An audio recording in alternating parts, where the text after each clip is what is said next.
राम दोस्तों, आज हम खड़े हुए हैं एक प्राचीन मंदिर के प्रांगण में और इस मंदिर की बहुत अधिक मान्यता है और इससे जुड़ा हुआ है एक बहुत ही खास जगह का इतिहास। जी हाँ दोस्तों, केला वाला नाम आप सबने सुना होगा। वहाँ पर दोज का बहुत बड़ा मेला भरता है। बहुत सारे हमारे क्षेत्र के बड़े बड़े स्कूल भी वहाँ पर हैं और हमने भी ये नाम बहुत पहले से सुनते आए हैं, बहुत सारे लोग सुनते आए होंगे, लेकिन उसका भी एक अनूठा इतिहास है। और आपको बता दूं, जो केला वाला है वो इससे जस्ट बिल्कुल दूर बना हुआ है और ये मंदिर बिल्कुल गांव के बाहर की तरफ बना हुआ है। तो यहाँ पर लेकिन इन दोनों का बहुत गहरा कनेक्शन हमें पता चला है। तो हम चाहते हैं कि ये जानकारी, ये इतिहास हमारे जो युवा हैं उन सबको पता चले हमारे साथ साथ। तो आज हम यहाँ के जो कुछ संभ्रांत और बुजुर्ग व्यक्ति हैं उनके पास आए हैं और जानते हैं इस इतिहास को। तो सबसे पहले नाम बताइए अपना। रघुवीर सिंह।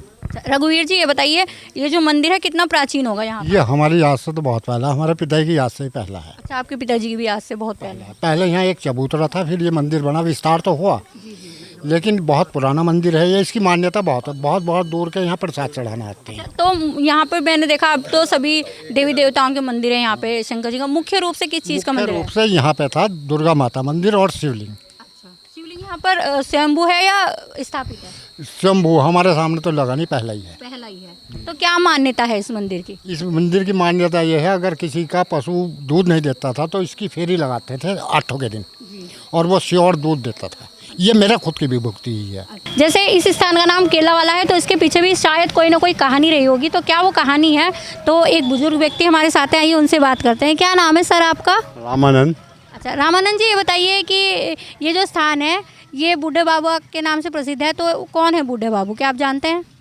इसका तो प्रसाद चढ़ता है बाकायदा। सर आपका क्या नाम है? ओम प्रकाश।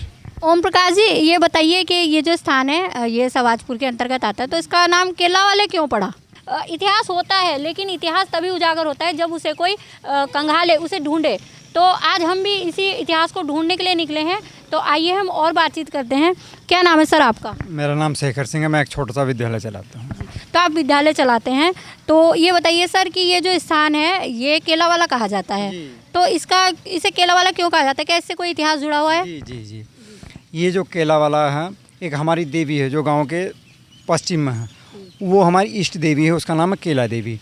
और ये 1191-92 में जो तराइन का पहला और दूसरा युद्ध हुआ था वो सब 12 साल पहले, यानी कि 1180 ईस्वी के आसपास जादौन रियासत हुआ करती थी। तो जहाँ जहाँ भी जादौन रियासतें हैं वहाँ पर केला देवी के मंदिर हैं। तो ये बूढ़े बाबा का मंदिर है। प्राचीन काल में इसका नाम भैरव बाबा का मंदिर हुआ करता था। बीच में हमारी परिस्थितियाँ बदलती रही, हम गुलाम हो गए, जो हमारी पूजा पद्धति थी वो प्रभावित हुई और हमारे इसका नाम भी बदल गया। अब भैरव बाबा की जगह लोग बूढ़ा बाबा कहने लगे।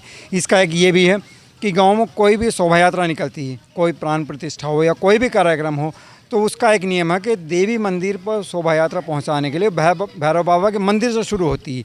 मतलब देवी यात्रा तभी कामयाब होगी जब अगर भैरव बाबा की यात्रा की जाएगी, चाहे वो यात्रा पहले कर ली जाए या बाद में कर ली जाए। इसीलिए आज भी लोग ये तो नहीं जानते कि क्यों, लेकिन ये पता है कि हमारे बुजुर्ग कह के चले गए कि कोई भी शोभा यात्रा या कोई भी दैवीय कार्य करना है, कोई कलश यात्रा करनी है, तो शोभा यात्रा यहीं से शुरू करेंगे, बाबा के मंदिर से ही शुरू होगी। यहाँ से शुरू होके और वहाँ माता के मंदिर पे खत्म? हाँ जी जी, वहीं खत्म होगी। केला माता के नाम से वहाँ मंदिर है, तो क्या ऐसा है कि उसी के नाम से ये इस जगह का नाम पड़ा हुआ है? जी, उसी के नाम से पड़ा हुआ है। और ये केला वाला जो स्थान है केला देवी जो, वो हमारी जादौन रियासत की इष्ट देवी है। इसी तरह का एक मंदिर जिला खतौली में पड़ता है, वहाँ भी एक मंदिर है केला देवी का, और उसके आसपास भी भैरव बाबा का मंदिर ही है। और इधर उत्तराखंड के आसपास भी कहीं इस प्रकार के मंदिर होने के प्रमाण पाए जाते हैं। है ये वहीं पर जहाँ पर ये जादौन रियासत की ही कुल देवी रही है। कि जैसा आप जानते हैं कि देव उठनी एकादशी भी बाद में आएगी। तो मैं एक दिन एक पंडित जी के पास बैठा था, एक औरत मुहूर्त निकलवाने के लिए आई, बोली क्या जी हमें कोई रिंग सेरेमनी करनी है, कोई मुहूर्त बता दो। तो पंडित जी बोले भाई देव उठनी एकादशी से पहले कोई मुहूर्त नहीं है, किंतु दोएज के 2-3 दिन, दोएज और दोएज से अगला दिन एक दिन पहला, उसमें आप कर सकते हो। तो मैं वहाँ जिज्ञासा बस बैठा था, मैंने पूछा जी जब देव उठनी एकादशी से पहले कोई मुहूर्त नहीं है तो आपने दोएज के आसपास का क्यों बताया?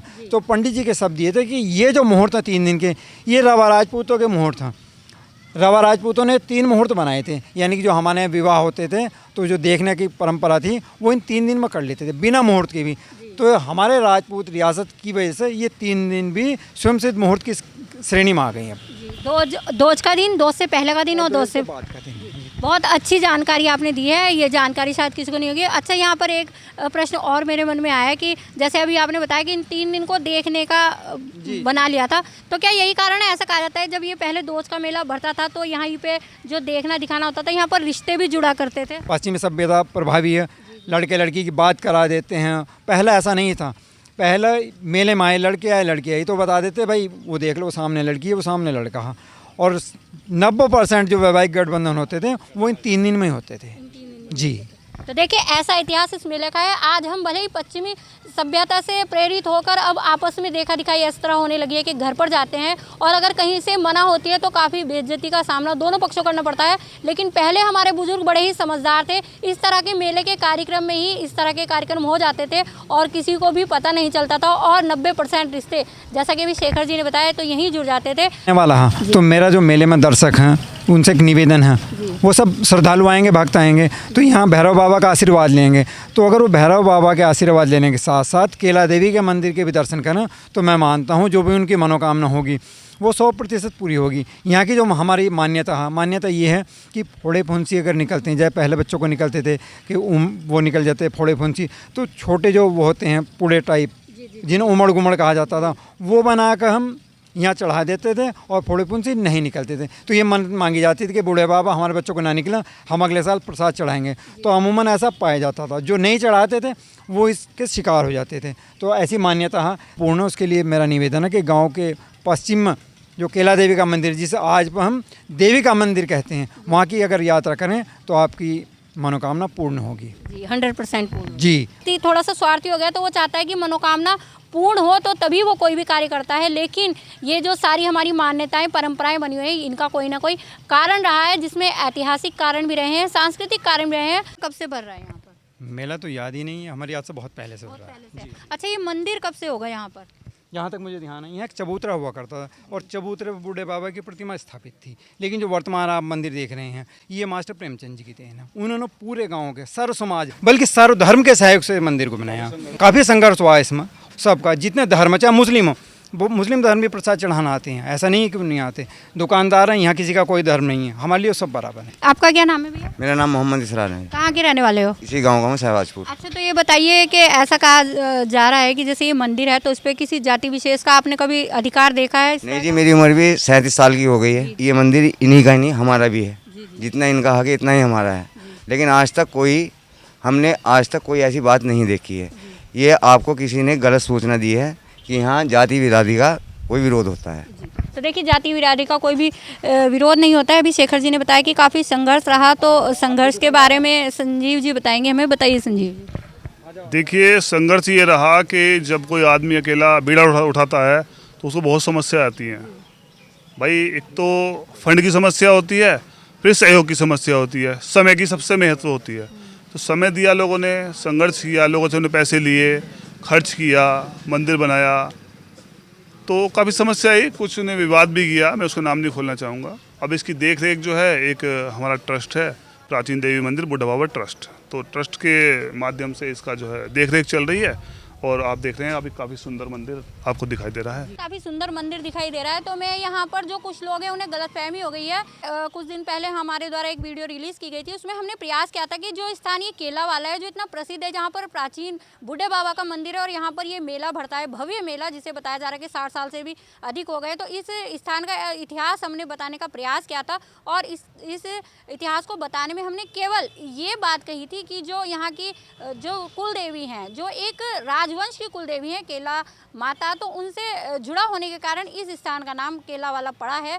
बाकी हम यही कहना चाहेंगे कि इस मंदिर को लेकर कोई भी जाति विशेष का अधिकार इसमें नहीं बताया गया है। केवल इस स्थान का जो है वो हमने इतिहास बताने का प्रयास किया है। लेकिन अगर फिर भी हमारे शब्दों से किसी के हृदय को चोट लगी हो तो उसके लिए हम क्षमा प्रार्थी हैं। लेकिन हमारा मेन उद्देश्य जो है वो केवल इस स्थान का इतिहास ही बताना है। धन्यवाद, नमस्कार।